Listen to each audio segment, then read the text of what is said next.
जय श्री राम मित्रों। तो हम तैयारी कर रहे थे टीजीटी की और पीजीटी हिस्ट्री की। अब तक हमने कर्नाटक युद्ध और मैसूर युद्ध के बारे में बता दिया है। जो नेक्स्ट है, देखो मैं एक तरफ से चल रहा हूँ, पहले सभी के सभी युद्ध करवा देते हैं, ठीक है ना। तो आज मैं जो करवाऊँगा, आज सिख युद्ध करवाऊँगा और मराठा युद्ध करवाऊँगा, ठीक है ना। तो पहले हम सिख युद्ध कर लेते हैं, ठीक है। जैसे कि मैं भी तैयारी कर रहा हूँ तो एक समस्या रहती है कि हमें युद्धों का सीक्वेंस नहीं पता होता, ठीक है। और एक क्वेश्चन और आता है कि उस युद्ध के समय जो अंग्रेज गवर्नर या गवर्नर जनरल है वो कौन था। तो इसमें मैंने वो भी डिस्क्राइब कर दिया है, ठीक है। तो हम बात करते हैं प्रथम आंग्ल सिख युद्ध के बारे में। कब होता है? 1845-46। अब याद कैसे करेंगे भाई? देश कब आज़ाद हुआ था? 1947 में आज़ाद होता है। तो भाई 1947 से चले जाओ आप लगभग 100 साल पीछे और 2 साल और कम कर देना भाई, ठीक है ना। पर मैंने तो भाई ऐसे याद किया था, देश आज़ादी के 100 साल पीछे प्लस 2 साल और, तो 1845-46। अच्छा, उस समय अंग्रेज गवर्नर कौन है? हार्डिंग फर्स्ट है, ठीक है। और एक पूछते हैं सिख सेनापति। अच्छा, कारण क्या होते हैं? कारण इसमें बता दूंगा। और एक चीज़ और है कि भाई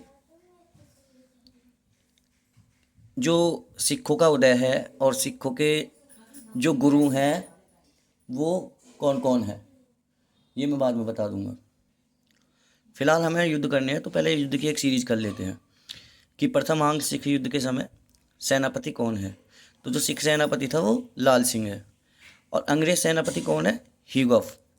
अच्छा, कारण क्या है? कारण भी मैंने लिखता हुआ चला हूँ कि 11 दिसंबर 1845 को सिख सेना ने हरिके और कसूर के बीच सतलुज पार करके सर ह्यूगफ के मतलब पार कर लिया और मतलब अंग्रेज़ों से युद्ध करना शुरू कर दिया अधिकार को लेकर। अंग्रेज जो होते हैं वो किसको भेजते हैं? ह्यूगफ को भेजते हैं। और इस प्रकार सिख सेना और ह्यूगफ के बीच युद्ध हो जाता है, ठीक है ना। और 13 दिसंबर 1845 को हार्डिंग द्वारा सतलज के बाएं ओर के भाग अंग्रेजी राज्य में मिला लेना, ठीक है। जैसा कि लाहौर की संधि हुई थी, मतलब महाराजा रणजीत सिंह और अंग्रेज़ों के बीच, ठीक है ना। तो उसमें जो सतलज का जो उत्तरी भाग होता है वो छोड़ देते हैं और जो इधर का भाग होता है दूसरी साइड का सतलज का, वो अंग्रेज अपने पास रख लेते हैं कि भाई हम एक दूसरे पे आक्रमण नहीं करेंगे। इसका उल्लंघन करके जो सिख सेना थी वो सतलज के बाएं तट पे आ जाती है, ठीक है ना। और जो मतलब सिखों की सेना है। अच्छा, इस दौरान कई लड़ाई होती है, कोई एक लड़ाई नहीं होती है ना। जो मुख्य लड़ाई है वो है, एक तो मुदगी की होती है, फिरोजशाह की होती है, बद्दोवाल होती है, अलीवाल होती है। सभी की सभी अनिर्णायक है। ये मैंने लिखवा दिया है, इनमें से कुछ पूछता नहीं है, ठीक है ना। और निर्णायक लड़ाई जो होती है, जो इस मतलब जो निर्णायक लड़ाई है वो कौन सी है? वो होती है सबराव की लड़ाई। ये इंपॉर्टेंट है, इसे याद कर लेना। तो सबराव की लड़ाई कब होती है? सबराव की लड़ाई होती है 10 फरवरी 1846 को। इसमें जो सिख होते हैं हार जाते हैं। कारण क्या था? कि इसमें विश्वासघात करता है एक तो लाल सिंह और तेज सिंह। अच्छा, कारण क्या होता है इनके विश्वासघात का? जो लाल सिंह है वो एक रानी जिंदन है, उसका प्रेमी होता है और ताकत अपने हाथ में लेना चाहता है, ठीक है ना।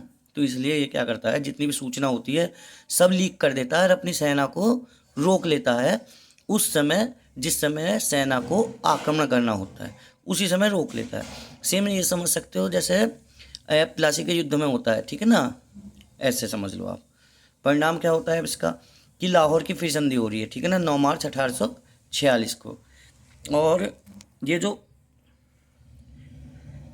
संधि है ये क्या हो रही है? लाहौर की संधि की शर्तें क्या क्या है? अब ये लाहौर की संधि की शर्तें हैं कि सतलज के दक्षिण के सभी प्रदेश अंग्रेजों के अधीन हो गए। मैं बताया था ना कि भाई एक भाग इन अंग्रेजों का, दूसरा भाग महाराजा रंजीत सिंह का। और इन्होंने कह दिया कि भाई हम एक दूसरे के भाग पर, हिस्से पर आक्रमण नहीं करेंगे, ठीक है। अच्छा, वो अमृतसर की संधि होती है पीछे, वो पढ़ाएंगे जब हम आपको रंजीत सिंह पढ़ाएंगे तब।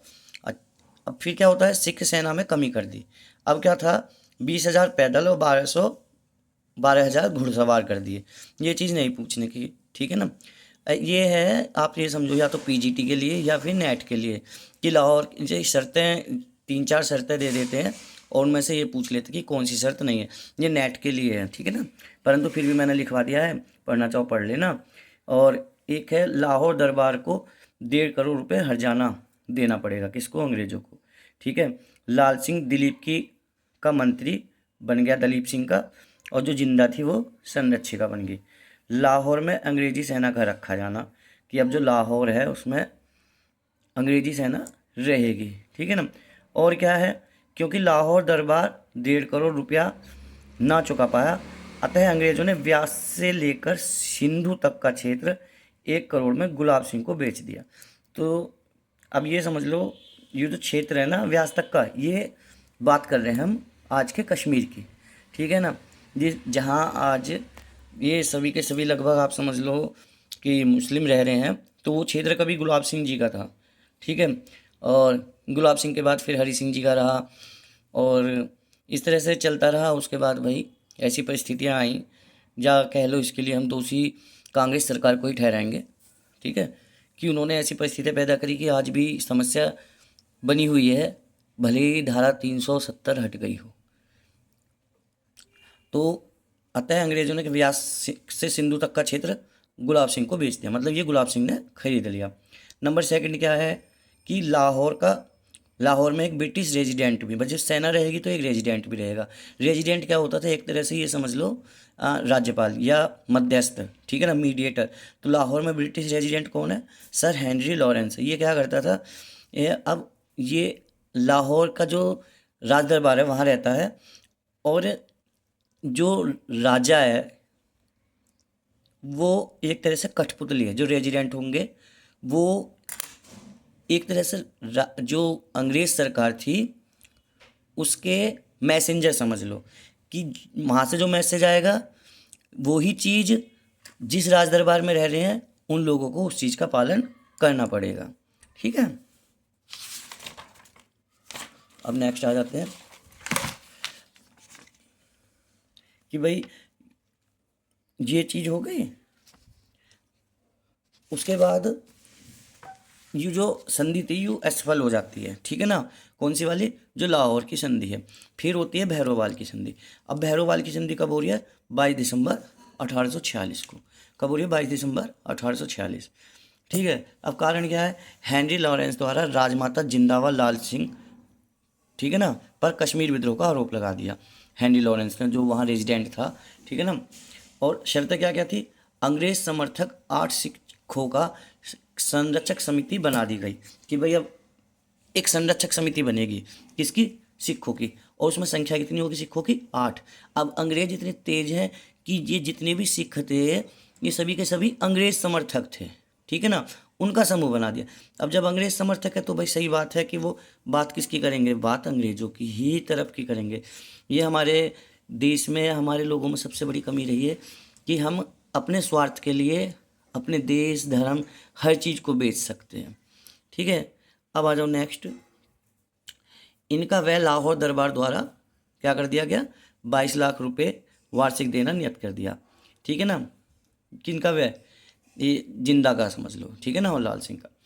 नोट, जिंदा की 1.5 लाख वार्षिक नियत तथा बनारस भेज दिया बाद में। सॉरी, हाँ मैंने बताया, जो अंग्रेज समर्थक जो 8 सिख है ना, इनका व्यय कौन देगा, इनका व्यय देगा भाई लाहौर दरबार देगा, ठीक है ना। कितने रुपए देगा, 22 लाख रुपए, और 22 लाख रुपए वार्षिक देगी, और ये जो 8 सिख है ना इनमें बांट दिया जाएगा, ठीक है। अब क्या होता है, जिंदा जो है या रानी जिंदन, उसकी 1.5 लाख रुपए वार्षिक पेंशन नियत कर दिया और उसको बनारस भेज दिया। अब इसके रिजल्ट क्या आते हैं, जो परिणाम आता है वो होता है, इसका परिणाम यह हुआ कि जो अंग्रेज हैं, अंग्रेजों का पंजाब पर पूर्ण अधिकार हो गया। तो अंग्रेजों का पंजाब पर पूर्ण अधिकार कौन सी संधि से होता है, ये होता है भैरोवाल की संधि से, ठीक है ना।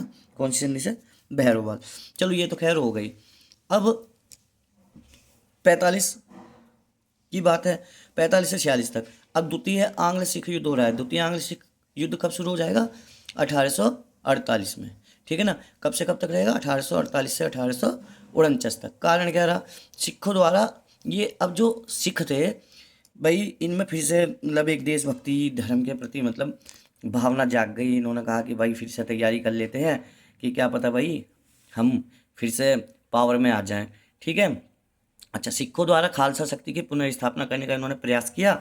और रानी जिंदा की जो पेंशन थी, दूसरा कारण ये था कि जिंदा की जो पेंशन थी वो घटाकर 48,000 कर दी इन्होंने। ठीक है ना। पहले कितनी थी भाई? पहले 1.5 लाख, इन्होंने कहा 1.5 लाख। ये यही करते हुए आएंगे, आगे भी हम पढ़ेंगे जो कारण है कि बताएंगे कुछ और करेंगे कुछ। अच्छा, उस समय अंग्रेज गवर्नर कौन है?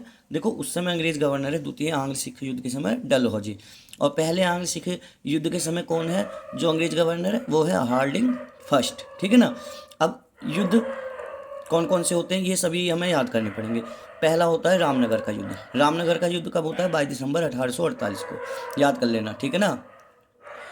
22 दिसंबर 1848। नेतृत्वकर्ता कौन है इसका? लॉर्ड गाफ है। दूसरा है चिलियावाला युद्ध। ठीक है ना। चिलियावाला हो रहा है, ये एक सीरीज याद कर लेना, रामनगर का युद्ध, दूसरा चिलियावाला युद्ध, तीसरा गुजरात या तोपों का युद्ध। सन भी पूछ सकते हैं, सीरीज भी पूछ सकते हैं। ठीक है। फिर चिलियावाला युद्ध होता है 13 जनवरी 1849 को। कहाँ होता है? झेलम नदी पे। ठीक है ना। चिलियावाला कहाँ पे है? झेलम नदी पे है। और तीसरा होता है भाई गुजरात का युद्ध, या इसे तोपों का युद्ध भी कह देते हैं। ये देखो छोटे एग्जाम के लिए भी इम्पोर्टेंट है। ठीक है ना। कि तोपों का युद्ध कब होता है? तोपों का युद्ध होता है 21 फरवरी 1849 को। स्थान कौन सा है? स्थान है चिनाब नदी। चिलियावाला झेलम, और जो तोपों का या गुजरात का युद्ध है वो है चिनाब नदी पे। पूछ लेगा भाई, तुम सोचोगे गुजरात का युद्ध कहाँ हुआ है, तो गुजरात का तुम लगा दोगे भाई गुजरात में या अहमदाबाद दे देंगे, इस तरह से ऑप्शन दे देंगे। तो जो गुजरात का युद्ध है इसका नाम है, ठीक है ना, उसे तोपों का युद्ध बोलते हैं, और वो चिनाब नदी पर हुआ है। ठीक है ना। और इसका जो नेतृत्व करता है वो है चार्ल्स नेपियर। ठीक है। वह मच्छर बहुत हो रही है, मच्छर काट रही है। चलो खैर कोई बात नहीं। रिजल्ट क्या आता है इसका? परिणाम आता है कि भाई 29 मार्च 1849 को पंजाब का अंग्रेजी साम्राज्य में विलय हो गया। अधिकार तो कर लिया उन्होंने पूरी तरह से, मुझे अधिकार कब कर लिया भाई? अंग्रेजों के अधीन आ गया। जो ब्रिटिश रेजिडेंट रखने का मतलब ही ये है कि अब वो अंग्रेजों के अनुसार काम करेगा। मैंने बताया था तुम लोगों को कि रेजिडेंट का मतलब होता है मैसेंजर, कि वो कहेगा ऐसा करो, और जो राज दरबार है वो वैसा ही करेगा।